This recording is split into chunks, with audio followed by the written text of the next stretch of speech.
Bismillahirrahmanirrahim.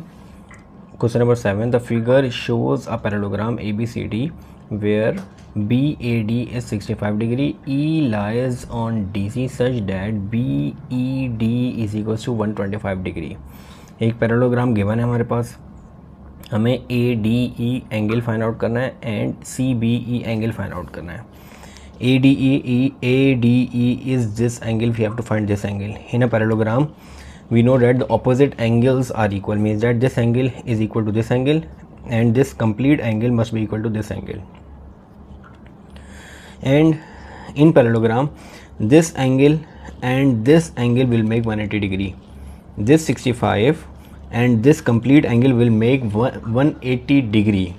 We can also say that as this angle is 65, as this line is parallel to this line, if अगर मैं ये वाली line इस line को यहाँ से उठाऊँ और इस लाइन को उठा के यहाँ पे ले जाऊँ, इस लाइन को उठा के यहाँ पे ले जाऊँ तो लाइनें पैरेलल हैं.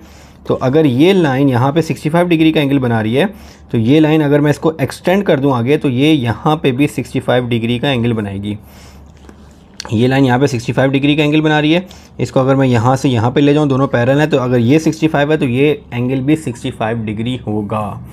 तो ये 65 डिग्री, तो इसका मतलब है ये बाकी एंगल पूरा, ये वाला एंगल 180 डिग्री, ये वाला एंगल और ये एंगल 180 डिग्री बनाएगा. तो इस वजह से ये वाला एंगल और ये वाला एंगल मिलके 180 डिग्री बनाता है. फॉर एग्जांपल मैं इसको कह देता हूँ कि ये वाला एंगल आपके पास A डिग्री है और ये आपके पास B डिग्री है. It means that A degree, B degree and 65 will make 180 degree. वो मैंने यहाँ पे आपको करके भी दिखा दिया. ये 65 है तो ये वाला भी 65 होगा, तो इसका मतलब है 65 A and B will make 180 degree. एक तो चीज़ ये क्लियर हो गई. दूसरा, ऑपोजिट एंगल 180 डिग्री के होते हैं. 65 डिग्री ऑपोजिट एंगल सेम है इसमें. ये 65 डिग्री है तो ये भी 65 डिग्री होगा, और ये A और B एंगल जो बनेंगे, ये A और B एंगल मिलके ये वाला एंगल बनाएंगे. तो स्टार्ट करते हैं इसको. First, as this angle is 65 degree, so ये वाले एंगल को मैं कह देता हूँ C डिग्री, तो ये वाला एंगल भी C डिग्री होगा. तो इसका मतलब है आपके पास DAB angle must be equal to DCB angle because they are opposite angles and opposite angles in a parallelogram are equal. So it means that DCB must be equal to 65 degree. अब ये वाला angle और इसको हमने C degree का नाम दिया हुआ है, यानी C डिग्री जो है हमारे पास C is equals to 65 degree. ये 65 डिग्री आ गया.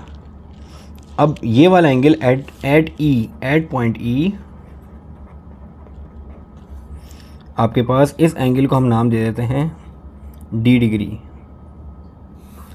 So it means that 125 plus D degree will make 180 degree because DEC is a straight line.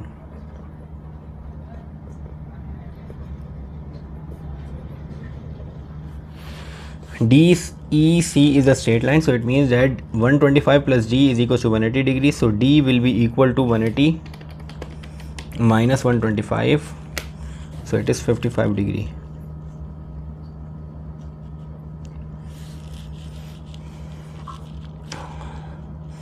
अब ये D हमने निकाल लिया, ये C भी हम निकाल चुके हैं. तो इजीली मैं अगर ये ट्रायंगल कंसीडर करूँ तो ये A डिग्री निकल आएगा. तो in triangle BCE D degree plus C degree plus A degree will make 180 degree. D is 55 degree, C is 65 degree plus A is equals to 180 degree. So A is equals to 180 minus 65 minus 55, it is 60 degree. So A is equals to 60 degree. A हमारे पास आ गया 60 degree.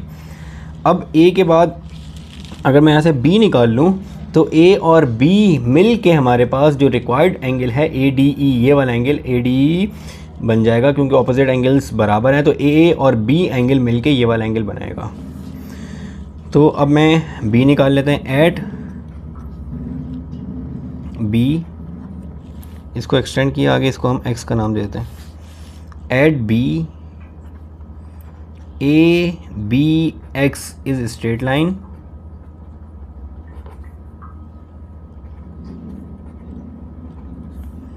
So a plus b plus 65 will make 180 degree. a हमारे पास 60 degree, b as it is आ जाएगा, plus 65 is equal to 180 degree. So b will be equal to 180 minus 65 minus 60, तो ये आ जाएगा b will be equal to 55 degree. As opposite angles are equal,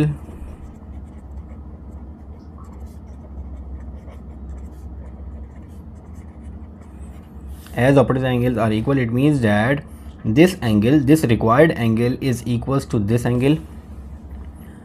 ADE must be equal to ABC.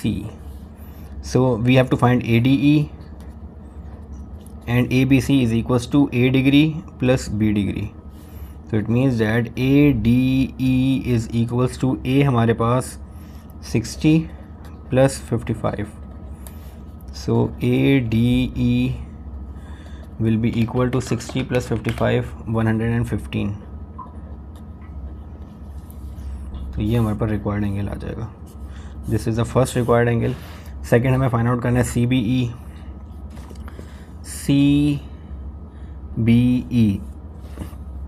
Second is CBE, and CBE is A degree, which is equals to 60 degree. This is the second angle we have to find. तो ये दो चीज़ें हमने find out करनी थी। Question number 7 यहाँ पे complete हो गया। इंशाल्लाह नेक्स्ट वीडियो में नेक्स्ट क्वेश्चन स्टार्ट करेंगे। अस्सलामु अलैकुम।